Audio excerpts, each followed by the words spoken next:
महात्मा बुद्ध के वचन ही नहीं, गौतम बुद्ध की कहानियां भी हमारी अमूल्य निधि हैं।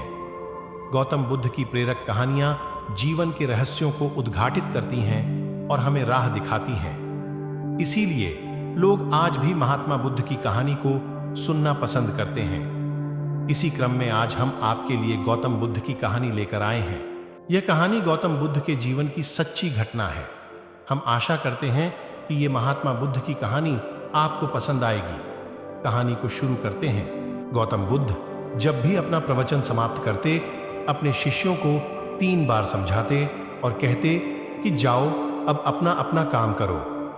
उनका एक प्रिय भिक्षु था, आनंद। उसे यह बात अजीब सी लगती कि रोज रोज उसी बात को कहने का क्या मतलब है। और जब एक दिन उससे रहा नहीं गया तो उसने उन्हें टोक दिया। बुद्ध धीरे से मुस्कुराए और बोले, आनंद, तुम्हारा कहना अपनी जगह पर सही है कि भिक्षु को रोज रोज क्या समझाना कि जाओ अब अपना अपना काम करो। पर शायद तुमने यह ध्यान नहीं दिया कि धर्म सभा में सिर्फ भिक्षु ही नहीं, आसपास की बस्तियों के बहुत से लोग भी आते हैं। उनमें से बहुत से लोग ऐसे होते हैं जो पहली बार आए होते हैं, तो उनके लिए मैं यह बात 3 बार दोहराता हूं। पर यह स्पष्टीकरण भी आनंद के पल्ले नहीं पड़ा। इस पर बुद्ध बोले, आनंद, आज की सभा में जितने लोग बैठे थे उनमें सन्यासी तो बहुत सारे थे, पर एक चोर और एक वेश्या भी थे। कल तुम ऐसा करना कि किसी एक सन्यासी उस चोर और वेश्या से जाकर मिलना और उनसे पूछना कि मेरी बातों का उन्होंने क्या अर्थ ग्रहण किया। यह सुनकर आनंद और आश्चर्यचकित हुआ कि इतने लोगों की भीड़ में बुद्ध ने चोर और वेश्या को एक नजर में कैसे पहचाना, और भला मैं कैसे जानूंगा कि वह चोर और वेश्या कहाँ रहते हैं। बुद्ध उसके मन की बात समझ गए। उन्होंने आनंद को चोर और वेश्या के बारे में बताया और जाकर आराम करने को कहा। आनंद ने जैसे तैसे उत्सुकता में वह रात काटी और अगले दिन सुबह सुबह तहकीकात के लिए निकल पड़ा। सबसे पहले वह एक सन्यासी के घर पहुंचा जो बुद्ध की धर्म सभा में नियमित रूप से आता था। आनंद ने उससे पूछा, रात्रि सभा में बुद्ध ने जो आखिरी वचन कहे कि अब जाकर अपना अपना काम करो, आपने उससे क्या सीखा? इस पर वह भिक्षु बोला, इसमें सीखने वाली क्या बात है? भिक्षु का नित्य कर्म है शाम को ध्यान, अल्प भोजन और विश्राम। मैंने कल भी वही किया। आनंद को पता था कि भिक्षु से उसे यही उत्तर प्राप्त होगा, अतः वह मुस्कुराया और चोर के घर की ओर चल पड़ा। पूछते पूछते वह चोर के घर पहुंचा। चोर उस समय सो रहा था। उसे उसके घर वालों ने जगाया और बताया कि भिक्षु आनंद उससे मिलने आए हैं। यह सुनकर चोर चौंक उठा और हाथ जोड़कर आनंद के सामने हाजिर हो गया। आनंद ने अपना सवाल दोहरा दिया। रात्रि सभा में बुद्ध ने जो आखिरी वचन कहे कि अब जाकर अपना अपना काम करो, आपने उससे क्या सीखा?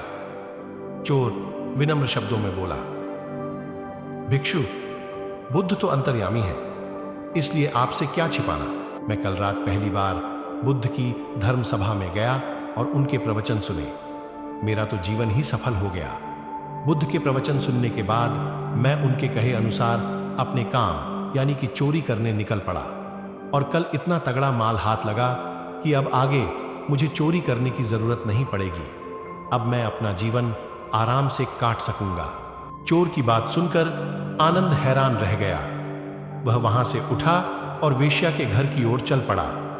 वेश्या आनंद को देखते ही पहचान गई। उसने आनंद को प्रेमपूर्वक घर के भीतर बुलाया और उनके लिए जलपान लेकर आई। जलपान ग्रहण करने के बाद आनंद ने वेश्या के सामने भी अपना सवाल दोहराया। यह सुनकर वेश्या बोली, भिक्षु, भगवान बुद्ध ने अपने प्रवचन के अंत में कहा कि जाओ अपना अपना काम करो। सो प्रवचन के बाद मैं अपने घर आई और अपनी नाच गाने की महफिल सजाई, लेकिन बुद्ध के आशीर्वाद से कल के जैसी महफिल तो कभी नहीं सजी। कल मेरी महफिल में कई बड़े बड़े राजे महाराजे पधारे। उन लोगों ने प्रसन्न होकर इतना धन धान्य मुझे दिया कि अब मुझे धन के लिए ये कर्म करने की आवश्यकता ही नहीं पड़ेगी। आनंद के आश्चर्य की सीमा न रही। वह वहां से वापस महात्मा बुद्ध के पास गया। उसने बुद्ध को जाकर प्रणाम किया और उन्हें सारी बात कह सुनाई।